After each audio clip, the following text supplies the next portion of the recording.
tumaas na naman ang bigas. Yan, 5 kilo yan. Buti may nabili ka pa. Ate, si Monique daw, magko-concert. Aba, manonood ako niyan. Oo. Sama ka? Pagsilosan pa ako nun. Lawa na yun. Wala na yun, di ba? Makilala ka pa kaya? Ako di niya makikilala. Pag nakita ko nun, magmamakaawa sa harapan ko yun. Luluhod para bumalik lang ako sa kanya. Pero may iba na ako mahal ngayon eh. Kuya, si Hika sinusumpong na naman eh. Ano? Asan? Ayun, nandun sa itaas. Bilis!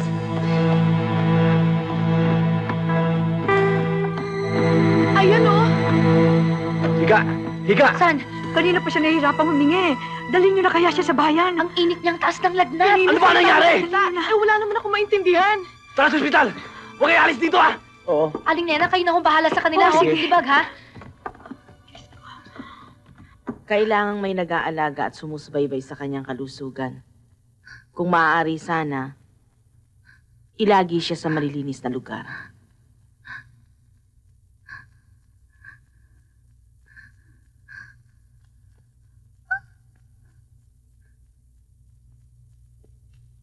Malinis doon na lugar.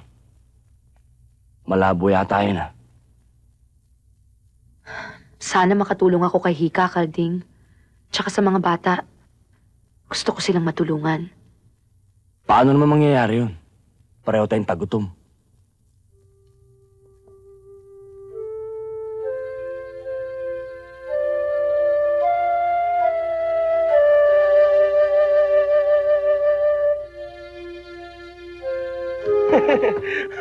Kalding, pupunta lang ako sa bayan sandali. May kakausapin lang akong kaibigan ko doon, ha? Teka! Sino kaibigan sa bayan? Eh, basta. Teka muna! Di nga baka ano na yan ha? Uy! Uy! Salitang selos na yun, ha? Anong selos-selos? Hindi pwede sa akin yung selos-selos. Maaliwala sa mukha ni Digna. Baka may boyfriend na. Ano sa tingin mo? Nakita ko na. Umiibig na ang bandido! Umiibig na ang bandido! Ah! Halika. Now tell me, ano ba talagang plano mo? What do you really want? Sit down, sit down. Ang gusto ko, lahat ng kikitain ng concert, idodonate natin sa street children. Pati na ang komisyon mo. Ano? At saka alam mo naman ang Diyos, pag nagbalik ng perang dinonate sa charity, 10 times, 100-fold. Ikaw na ang bahala. Naku, Malu! Thank you!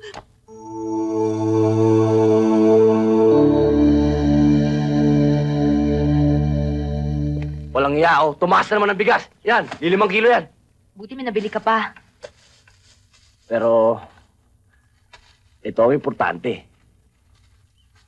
Nagbalik yung shota ko, o ayan o, si Monique. Walang yung Malu yan, ah.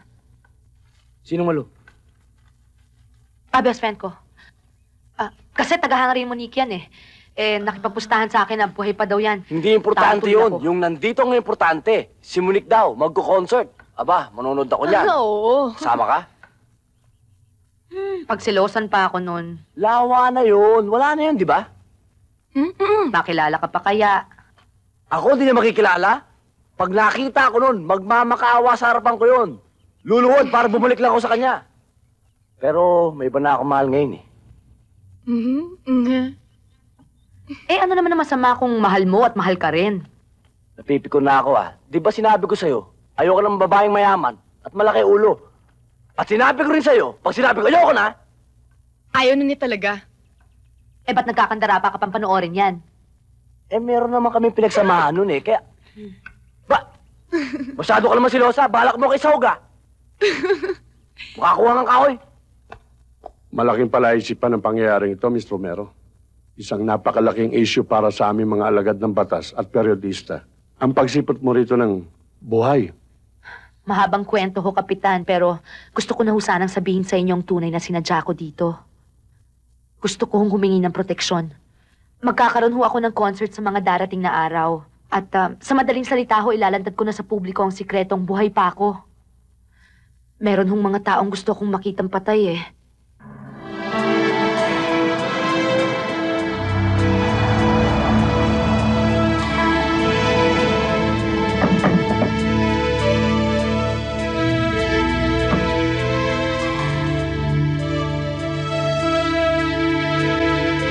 Miss Monique, maaari mo na ipagpatuloy ang gagawin mo sa loob. At ipanatag mo ang iyong kalooban. Magbabantay ang mga bata ko rito sa labas at saka sa backdoor. At may magmamanman din sa'yo sa loob. Maraming salamat ho, Kapitan. Napakalaking bagay po nito. Sige, ma'am. Halika na. Mga bata! Come on.